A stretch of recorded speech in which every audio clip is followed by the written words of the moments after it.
اسبوع جديد وطلعت اسبوع جديده، وطلعت الاسبوع ده الفايز باجمد بيتزا سوبر سوبريم في مصر، بيتزا بارتي.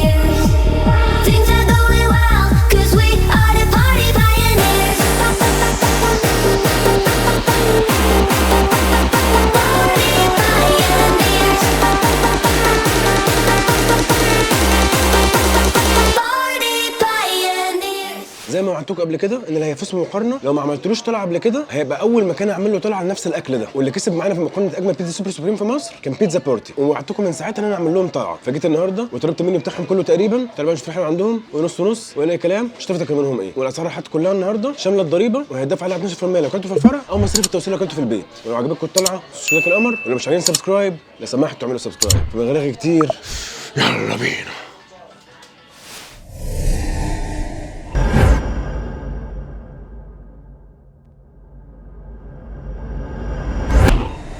يلا بينا. نبدا باول حاجه على طول، المقبلات والحاجات اللي في الاول دي بالنسبه لي طبعا من اليمين للشمال. عندهم انك ممكن تطلب سلطه مشكل بيبقى ليها كذا سعر، صغير وميديوم ولارج. دي اللارج ب 95 جنيه، وده كالزوني تشيكن سوبريم، ودي كاجن باستا بتبقى سبايسي سنه، وده كالزوني سوبريم لحمه، ودي تشيكن نجرسكو. نبدا باول حاجه على طول الكاجن باستا. ده شكلها كده زي ما انتم شايفين، بتبقى عباره عن مكرونه بنه مع صدر فرخه مشوي، جبنه بارميجان، ونزل معاها قطعه خبز بالثوم. نخش بسم الله. الله يا ولاد اللعيبه، مكرونه بنه مستويه حلو جدا على الطريقه الايطالي اللي هو 7 دقايق وتخرج على طول، مش مهريه سوا زي الطريقه المصريه، مع فلفل الوان مديها تاتش حلو جدا، جبنه بارميجان تحفه، واجمد حاجه في الليله دي كلها صوص الكاجن السبايسي ده، طعمه تحفه، حلوه قوي قوي قوي قوي، جميله يعني ولاد لذينه، حلوه قوي. نقطع بقى حته صدر كده، هو المفروض متقطع بس مش متقطع كامل يعني، نغطس الصدر في الصوص كده وناخد شوكه فيها كل حاجه. تحفه. صدر الفراخ كمان طري جدا ومتبل كويس جدا ومستوي حلو قوي الصراحه، وبرده عليه جبنه بارميجان على الوش كده مديها طعم تحفه، فالميكس كله مع بعضه ما يتشبعش منها. تحفه حلوه قوي قوي قوي، جميله الصراحه، تحفه. نجرب بقى الخبز بالثوم ده، عيش مقرمش زي ما انتم سمعتوا كده، مستوي حلو جدا وطعمه حلو جدا جدا، محتاج يزيد زبده شويه، بس لو طعم الزبده زاد فيه شويه عن كده يبقى احلى كتير، انما اوفرول طبق حلو قوي قوي قوي قوي، وارشحه لكم بقوه، بدايه ومشتري بالتفاؤل قوي. عاش. واحنا قاعدين كده نخش على السلطه نخطفها في السريع، جايبين فيها كول سلو، توميه، بطاطس بالصوص، بسله وجزر وبطاطس وبنجر على الوش. نخش بسم الله. كول سلو تحفه تحفه ومظبوط حلو قوي، الخس فريش جدا، تقطعت الخضار كبيره مش معجونه ومفرومه ومليانه صوص، فحلوه قوي الصراحه. بطاطس لذيذه برضو، توميه حلوه قوي قوي، مظبوطه حلوه قوي كمان، خضار تحفه. اخر حاجه البنجر، يا ساتر. الطبق ده مع البيتزا بيبقى حلو قوي، بيبوست البيتزا جدا، يعني انا انصحكم قوي لما تطلبوا بيتزا خدوا معاه طبق سلطه زي ده، بيخلي البيتزا في حته ثانيه 100 100. طيب نخش على اللي لسه جايه ده عشان ما يبردش. جارليك تشيز بريد، ده شكله كده بيبقى عباره عن خبز بالثوم وعليه جبنه موتزاريلا مع بيبروني وكور لحمه وجبنه موتزاريلا مع الوش. نخش بسم الله. نخش على الجارليك سوبريم بريد، مقطعه تقل هنقطع لبعضيها بس، تحفه جامد جدا والله العظيم، تحفه ولا غلطه. عيش مقرمش جدا، استوي حلو قوي، طعم التوم واضح فيه، البيبروني اللي معاه وكور اللحمه مدياله ميكس وغناوه تحفه، مع وش بقى جبنه موتزاريلا قله ادب، حلوه قوي قوي. حاجه بسيطه بس، نفس التعليق على خبز بالثوم اللي فات، ان طعم الزبده لو زاد فيه عن كده هيبقى تحفه، هيبقى في حته ثانيه خالص، محتاج احس بطعم الزبده. انما وجبه خبز بالثوم تحفه، وجبه لان ده وجبه حلو حلو يعني يملى العين مش هزار. طبعا دي مولعه نار فنسيبها تبرد شويه ونخش على سوبريم كالزوني. ده شكله كده بيبقى عباره عن كالزوني مع هوت دوج، بيبروني، فلفل الوان، زيتون، مشروم، وجبنه موتزاريلا وصوص البيتزا طبعا. نخش بسم الله. نقفش كده كده نعمله ساندوتش ونخش بسم الله.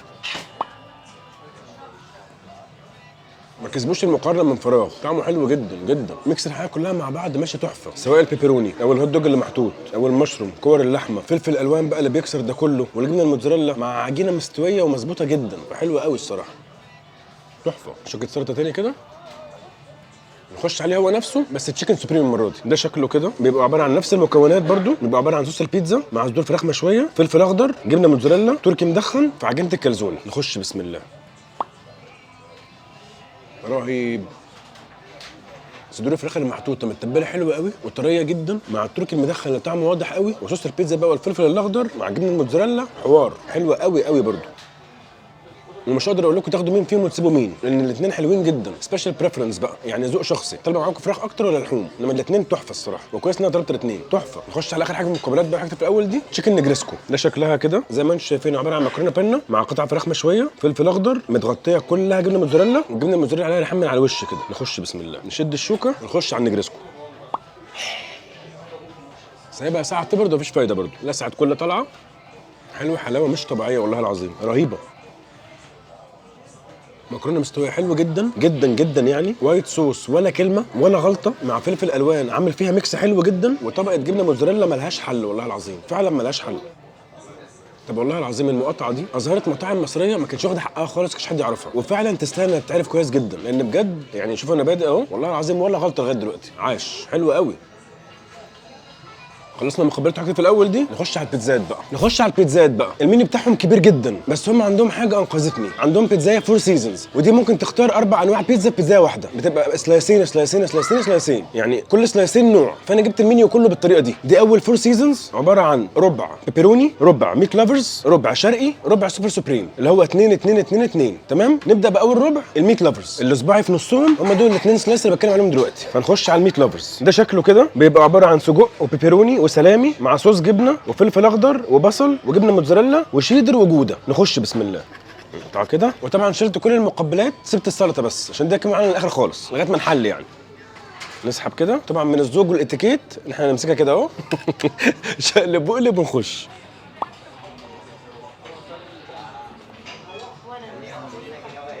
سجق، بيبروني، مشروم، فلفل الوان، زيتون، بس اكتر حاجه طاغيه فيها هو طعم الجبنه الكريمي اللي فيها. هو مش مكتوب في المنيو ان فيها جبنه كريمي، بس فيها طعم جبنه كريمي رهيب مميز وطاغي في بقك، واضح قوي مش هزار.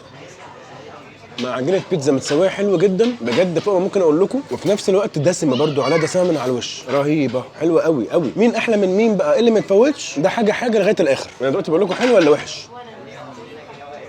فالميت لافرز 100 100. نخش على اللي بعده على طول، نعدي 2 يبقى هم الاثنين دول. بيتزا شرقي، ودي عاملينها فكره صايعه قوي، نفس مكونات الفطير الشرقي بس بيتزا غربي. نخش ونشوف. ده شكلها كده، ودي بتبقى عباره عن سجق مع بسطرمه وبولو بيف وصوص بيتزا وفلفل اخضر وبصل وجبنه موتزاريلا. طبعا مكونات على بيتزايه عجيبه. بولو بيف يا قادرين، بولو بيف. خش بسم الله.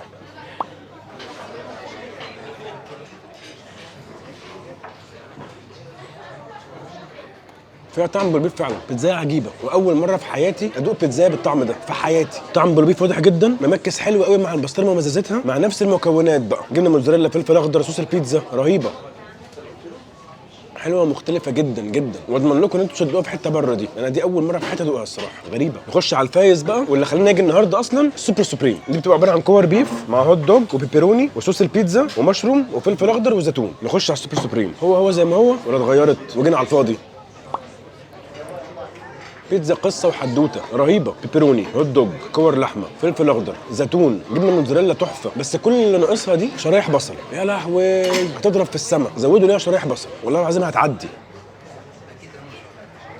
جامده جدا. نخش على اخر ربع البيبروني. ده شكلها كده بتبقى عباره عن بيبروني مع صوص البيتزا ومشروم وزيتون وجبنه موتزاريلا. نخش على البيبروني، خدوا الحته اللي مليانه، تفاصيل معلش.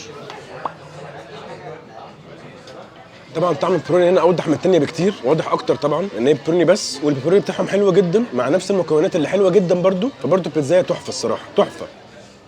اجمد 2 فيهم نحاول نصف لكم كده اول باول. اجمد 2 في الاربعه الاولانيين السوبر سوبريم طبعا، والبيتزا الشرقي دي اللي بالبلو بيف دي رهيبه حلوه قوي، ودول اجمد 2. نخش بقى على الفور سيزون اللي بعده، ودي تشيكن، 4 انواع تشيكن مختلفين. تعالوا نشوف. دي بقى انا اخترتها 4 انواع فراخ عشان تبقى واحده فور سيزون لحوم وواحده فور سيزون فراخ، فدي اخترتهم ايه بقى؟ ربع تشيكن سوبريم، ربع تشيكن رانش، ربع تشيكن توك، ربع تشيكن كرانشي. نخش بسم الله. ده شكلها كده زي ما انتم شايفين ال4 انواع قدامكم. نبدا باول حاجه التشيكن سوبريم. ده شكلها كده بتبقى عباره عن صدور فراخ مشويه مع صوص البيتزا ورومي مدخن وفلفل اخضر وطماطم وزيتون اسود وجبنه موتزاريلا. نخش بسم الله. طبعا زي ما قلت لكم اللي صباعي في نصهم كده هو ده الربع اللي بتكلم عنه دلوقتي. فنخش على التشيكن سوبريم، نفس السوبر سوبريم بس تشيكن.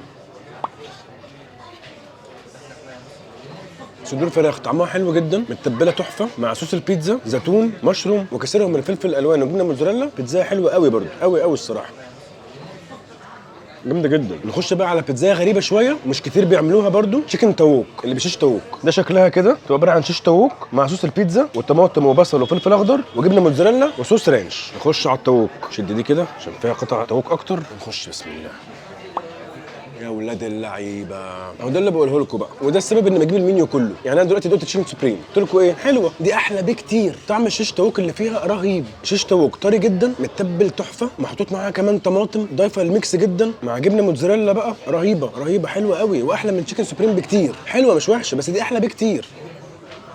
صوص رانش بقى كمان على الوش، لا لا لا رهيبه دي، تحفه جامده جدا وانصحكم جدا بيها دي. نخش على الربع اللي بعده بقى، تشيكن رانش. ده شكلها كده تبقى عباره عن صدور فراخ مشويه مع صوص البيتزا وطماطم وفلفل اخضر وزيتون اسود وجبنه موتزاريلا وصوص رانش. نخش على التشيكن رانش اللي ما اعتقدش ان هي هتعجبني زي اللي فاتت، خلاص اللي فاتت ابهرتني، هتبقى حلوه بس تاني اجمد، هنشوف. عموما لا والله جامده قوي برضو قوي، حلوه قوي برضو. طعم صدور الفراخ اللي فيها حلوه متبله كويس برضو، حاطين معاها طماطم فلفل اخضر وصوص رانش، فجميله. بس التاووك احلى بكتير، توك مختلفه وتخطف كده رهيبه. نخش على اخر ربع بقى في الفراخ، تشيكن كرانشي. ده شكلها كده بتبقى عباره عن قطع فراخ مقليه مش مشويه بقى المره دي، مع صوص البيتزا ورومي مدخن وزيتون اسود وجبنه موتزاريلا. نخش بسم الله. هل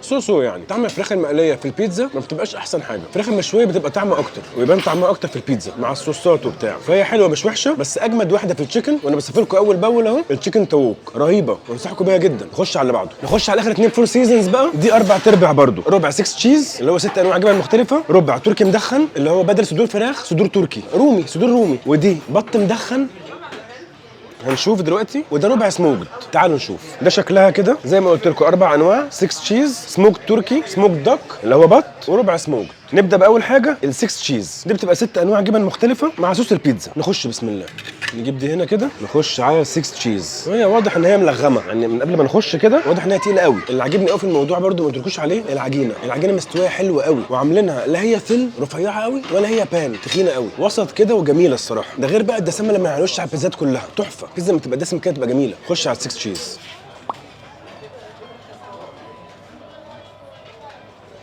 مش حاسس قوي بطعم 6 جبن الصراحه، يعني 6 انواع المختلفين مش حاسسهم في بقي، مش عارف اطلعهم قوي. وصوص البيتزا فيها قليله شويه، الميكس تشيز بالذات بتحتاج صوص بيتزا عالي وقوي وطاغي عشان يكسرها كده ويخليها طعمها حلو. فهي بيتزا جبنه حلوه مش وحشه، بس لو اتحط لها مثلا بلو تشيز هيخليها مميزه جدا. وصوص البيتزا ده محتاج يزيد سيكه، يبقى واضح كده وطاغي، هتتغير عن كده خالص. لو انت عايز يعني. اوكي ايوه فاهم. بس لو انت عايز، لكن النسب قليله قوي. في ناس ما بتحبش البلو تشيز فعلا. طيب نخش على الربع اللي بعده، الربع التركي. ده شكلها كده بتبقى عباره عن صدور تركي مدخن مع صوص البيتزا وفلفل اخضر وزيتون اسود وجبنه موتزاريلا. نخش على التركي المدخن، اسحب كده. المميز عندهم برده لغايه دلوقتي ان هم بيعملوا انواع بيتزا مش موجوده بره، يعني انا اول مره في حياتي اشوف حد بيعمل بروبيف في بيتزايه، شيش تاووك، بيعملوا حاجات غريبه مش ناس كتير بتعملها. نخش على البيتزا التركي. بنت لذيذ بنت لذيذ، لسه بقول لكم ايه، اهو دي اول مره ادوقها في حياتي برضه. في ناس بتحط تركي مدخن، بيتحط مع الميكس فراخ مثلا او مع التشيكن سوبريم، انما بيتزايه تركي بس دي انا ما دقتهاش قبل كده. تركي صايع جدا، معمول حلو قوي، طعم التدخين فيه تحفه، وسواه مظبوط بالشعره، وتتبيلته عالميه مع فلفل اخضر وجبنه موتزاريلا رهيبه، حلوه قوي قوي قوي، وانصحكم بيها جدا برضه. بيتزايه مختلفه وحلوه قوي، جامده جدا. خش بقى على اللي خايف منها وتاريخي معاها مش احسن حاجه، البط المدخن. دي بتبقى عباره عن صدور بط مدخن مع صوص البيتزا وبصل مكرمل وجبنه موتزاريلا، وحاطط لك عليها عود جرجير من على الوش، ربنا يستر. لان انا لما دقتها من عند بريموز اعتقد على ما اتذكر يعني كان طعمها مدي على رنجه كده فما عجبتنيش الصراحه. هل ظابطينها ولا البط ما ينفعش في بيتزا؟ هنشوف. ثواني كده، هو اقرب حاجه للطعم ده طعم البرجر، يعني ثواني كده، هو اقرب حاجه طعم البرجر، سماش برجر تحديدا. مثلا المكرونه طعمه واضح، جبنه موتزاريلا خلاص اتفقنا، وطعم البط المدخن ده مش وحش، يعني مش مستغربها، ماشي الحال. بس هي فعلا غريبه، يعني انا ما دقتهاش قبل كده برضه بالطعم ده، مختلفه وغريبه، مش وحشه ومش مبهره، في العادي ماشي. نخش على اخر ربع بقى، السموك. دي بتبقى عباره عن بيف بيكن مع رومي مدخن وصوص البيتزا وفلفل اخضر وزيتون اسود وجبنه شيدر وجوده وموتزاريلا. نخش على السموك، يعني دي اصيع بكتير بقى، دي حلوه قوي. طعم البيف بيكن بتاعهم حلو قوي، غني وكواليتي عاليه وطعمه جميل الصراحه، فطعمه مع الرومي المدخن والزيتون والفلفل الاخضر بقى وصوص البيتزا وجبنه الموتزاريلا تحفه، حلوه قوي دي قوي. ماشي، اجمد اتنين في الاربعه دول السموكد حلوه جدا، واجمد واحده التركي دي رهيبه. نخش على اخر فور سيزون بقى. دي 4 انواع برضو: باربيكيو، تشيز برجر عادي، سماش برجر، مكسيكان تشيكن اللي هو بيبقى فراخ سبايسي مع ذره حلوه. نبدا بالتشيكن باربيكيو. دي بتبقى عباره عن صدور فراخ مشويه مع صوص البيتزا وفلفل اخضر وطماطم وزيتون اسود وجبنه موتزاريلا وصوص باربيكيو. نبدا بالباربيكيو وربنا يستر عشان لو معمول مجزع معدتي هتغم جامد. نخش بسم الله. بص، هو الاكل اذواق وكل حاجه، وهو مش عيب في الاكل يعني. هي صدور فراخ مشويه حلوه جدا، متبله حلوه جدا، صوص باربيكيو معمول صح ومظبوط. بس لازم تكون بتحب الاكل المسكر او بتحب صوص الباربيكيو المسكر، لان هم حاطين باربيكيو مسكر، فبتحب الباربيكيو مسكر في الاكل والسويت اند ساور ويبقى طاغي فيه السويت هتعجبك. زي حالاتي ما بتحبش الميكس ده وبيجزع نفسك، مش تبقى مفضلها قوي، انما مش عيب فيها، هو ده ذوق شخصي. وانتوا عارفين ان انا من اول ما بدات ما بقيمش بناء على ذوقي الشخصي، بقيم الحاجه معموله حلوه ولا وحشه. كباربيكيو تشيكن معموله حلوه جدا ولا غلط، انت بقى بتحبه ولا لا ده موضوعك يعني، ده موضوع تاني. نخش بقى على التشيز برجر. دي بتبقى عباره عن برجر مع صوص البيتزا وبصل وطماطم وجبنه موتزاريلا وصوص برجر اللي هو اعتقد صوص سموكي، صوص مدخن يعني. نخش على التشيز بوجل. صوص سموكي زي ما قلت لكم، اللي هو صوص التيستي اللي بقى مشهور في مصر قوي ده. بس كور البرجر دي هي طعمها لحمه مفرومه بس، فمش احسن حاجه الصراحه يعني. اللي متوقع طعم برجر، لا هي ما فيهاش طعم برجر، هي لحمه مفرومه. ماشي، نخش على اللي سماش منه بقى. ده شكلها كده بتبقى عباره عن سماش برجر بقى، مش برجر عادي، مع صوص جبنه وبصل مكرمل وطماطم وجبنه موتزاريلا وصوص تكساس. نخش على اللي سماش منه. اهو ده اللي كنت مستنيه بقى. هنا طعم برجر مش لحمه مفرومه زي اللي فاتت، والبصل المكرمل اللي محطوط معاها مديها ميكس تحفه ورافع طعمها قوي. فكبيتزا برجر مفيش مقارنه. سماش برجر وش هتعجبكم قوي، حلوه قوي الصراحه، جامده جدا. نخش على اخر ربع بقى، تشيكن مكسيكان. دي بتبقى عباره عن صدور فراخ مشويه مع صوص البيتزا وطماطم وبصل وزيتون وفلفل هالابينو وسويت كورن وجبنه موتزاريلا. ودي انا متفائل بيها خير قوي، لان سويت كورن في البيتزا بيديها بوست جميل، فربنا ما يكدب زينا وتطلع حلوه. نخش بسم الله. عشاق السبايسي تظهر. دي بيتزا تشيكن سبايسي تحفه ولا كلمه. صدور فراخ مستويه حلوه جدا، متبله تحفه، محطوط معاها ريحان كده مديها طعم حلو قوي، مع فلفل هالابينو نجم البيتزايه وسويت كورن كسر الطعم وعمل طعم تحفه. فبيتزايه سبايسي ولا كلمه، حلوه قوي. نخش على اخر واحده بقى، نص سي رانش ونص جمبري. نخش على اخر بيتزا معانا النهارده بقى في الحادق طبعا. دي بيتزا نصين بقى مش فور سيزونز، دي نص جمبري ونص سي رانش. نبدا باول نص، النص الجمبري. ده شكله كده يبقى عباره عن جمبري مع صوص البيتزا وبصل ومشروم وزيتون اسود وجبنه موتزاريلا. نخش بسم الله. نبدا بالجمبري. حجم الجمبري كبير، مش جمبري الضعضع صغير، فدي حاجه مبشره بالتفاؤل. بس طبعا هو مش كله نفس الحجم برده يعني، في كبير ووسط، انما مفيش بيبي شريمب. خد واحده كده، نسلك البيتزايه كده. جمبري مشوي، صوص بيتزا، زعتر برضو، مشروم. بس تتبيله الجمبري وسواها مش احسن حاجه الصراحه، عاديه يعني، مش مبهره خالص. فبيتزا الجمبري مش رشحها لكم قوي. نخش على السيرانش. ده شكلها كده بتبقى عباره عن جمبري وكابوريا ستيكس مع صوص البيتزا وبصل ومشروم وزيتون اسود وجبنه موتزاريلا وصوص رانش. نخش على السيرانش. شد كده، عايزين يقطعوا البيتزا كويس، احنا مش مقطوعه قوي. الجمبري اللي فيها نفس اللي موجوده في الجمبري العاديه، نفس الجمبري بتتبيلته وسواه مع كابوريا ستيكس اللي هي معلبه دي، فبرضه ما رشحهالكوش قوي الصراحه، عاديه قوي يعني. فهم في السي فود مش مبهرين يعني، جت حاجات في الحلقه احلى من كده بكتير. نخش على الحلو بقى. نخش على الحلو بقى واخر حاجه في حلقه النهارده. دي بيتزايه اسمها نوتيلا مارشميلو، بتبقى بالشوكولاته والمارشميلو الاثنين، وده تشيز كيك بيعملوه بكذا حاجه، اخترتها كراميل، وده ايس كريم ماشين هنحتاجه جدا مع النوتيلا مارشميلو دي. نبدا باول حاجه النوتيلا مارشميلو. ده شكلها كده، وزي ما انتم شايفين بتبقى عباره عن بيتزا بالشوكولاته وعليها صوص شوكولاته من على الوش مع مارشميلو وبرده عليه صوص شوكولاته من على الوش. نخش بسم الله. نخش على البيتزا نوتيلا مارشميلو. مش عارف اقطعها، لغوصه التنين، لغوصه من قبل ما تاكله اصلا. نخش بسم الله. بيتزا حلوه جدا، تقيله جدا، طبقه الشوكولاته اللي عليها من على الوش مقرمشه كده شويه، فقرمشه الشوكولاته مع الشوكولاته الاثنين عاملين ميكس حلو قوي مع المارشميلو طبعا رهيبه، بس تقيله قوي. وعلشان كده عايز اخد سلايس ثانيه بالايس كريم، احط عليها الايس كريم اكسرها شويه. ده شكل الايس كريم كده، عباره عن كوبايه وعندهم بكذا فليفر، اخترته فانيليا، بس ندوق الاول لوحده كده.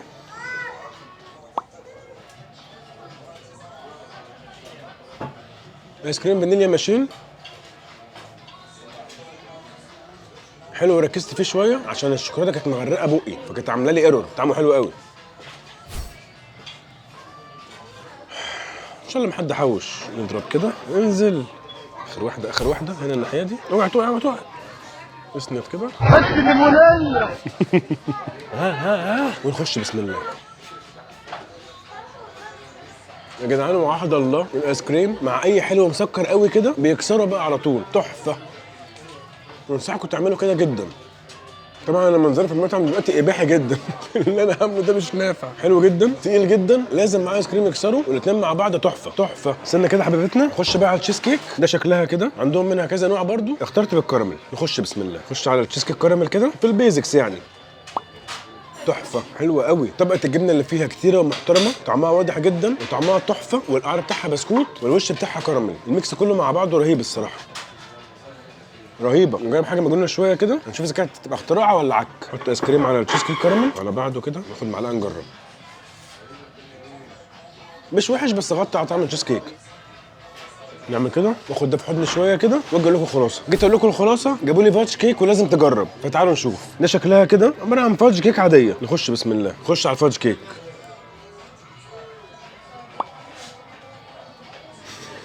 وبعدين طيب حلوه قوي قوي قوي برضو قوي.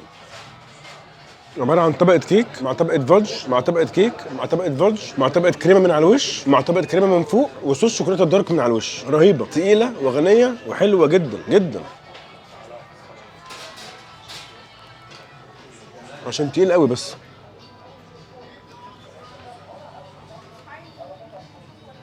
هقول لكم خلاصه، خلاويص اقول لكم بقى الخلاصه. طبعا انا على مدار الفيديو قلت لكم ايه اللي حلو وايه اللي نص نص وايه اللي اي كلام. دلوقتي بقى الحاجات اللي ما ينفعش خالص تفوتوها عندهم، المقبلات والحاجات اللي في الاول دي. الخبز بالثوم السوبريم تحفه، العيش حلو جدا، التركي اللي محطوط مع كور اللحمه مع جبنه الموتزاريلا تحفه. يزودوا بس فيه زي ما قلت لهم زبده سيكه، طعم زبده سيكه صغيره، هيبقى بوم. نوعين المكرونه اللي انا جربتهم تحفه، وبيعملوا مكرونه بحلاوه وجوده البيتزا بالظبط، يعني لا تقل حلاوه عن البيتزا باي شكل من الاشكال. تحفه. الكيتشن تشيكن لو عايزين مكرونه سبايسي فظيعه حلوه جدا، والنجريسكو غنيه وفي حته تانية خالص ومعموله حلوه قوي برده. البيتزات بقى اجمد حاجات عندهم ما ينفعش خالص تفوتوها. البيتزا سوبر سوبريم طبعا اللي كسبت المقارنه، ده اساسي. بيتزايه ما فيهاش هزار، ما بتهزرش. والبيتزا الشرقي دي الحاجات اللي انا جربتها جديده بقى النهارده. البيتزا الشرقي بتاعتهم غريبه ومختلفه وطعمها حلو جدا. فكره ان يعمل لك بيتزايه بالبلو بيف يعني اوت اوف ذا بوكس ومعموله بصياعه، مش اللي هو فكره حلوه وخلاص، لا فكره غريبه ومعموله حلوه جدا. والبيتزا التشيكن تاووك برده رهيبه، وارشحها لكم بقوه. طعم شيش تاووك حلو جدا، طري جدا، متبل كويس جدا، وبيتزايه هتاكلوها وتتكيفوا بيها قوي. نخش على الاختراعات برده ونكمل في التركي المدخن. بيتزايه التركي حلوه حلاوه مش طبيعيه. قطع التركي المدخن اللي جايبينها مستويه تحفه ومتبله تحفه وغريبه ومختلفه وهتعجبكم قوي برده، وارشحها لكم بقوه. واللي عاوز بيتزا تشيكن سبايسي عليه وعلى المكسيكان وش. بيتزايه حلوه قوي برده، صدور فراخ مشويه متبله كويس جدا مع هالبينو نجم الليله، وبقيه المكونات اللي حلوه قوي ممتازه معاها حلوه جدا. واللي عايز بيتزا برجر عليه وعلى السماش، ما بتهزرش برده. ووجود البصل المكرمل معاها نقلها في حته ثانيه خالص، وطعم البرجر نفسه واضح فيها وحلو جدا. والحلو يا معلم لازم تجرب البيتزا نوتيلا مارشميلو دي، وانصحك وبشده تاخد معاها ايس كريم يكسرها لانها تقيله قوي. ودي كده خلاصه الخلاصه.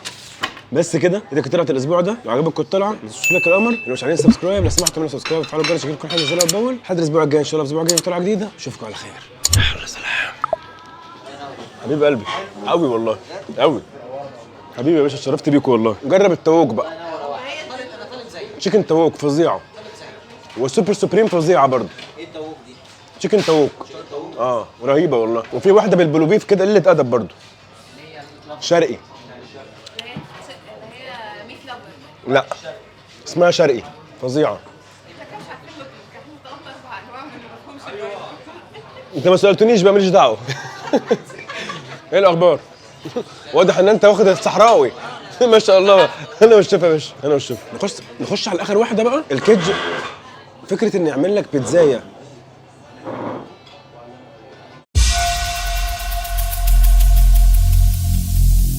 every single day.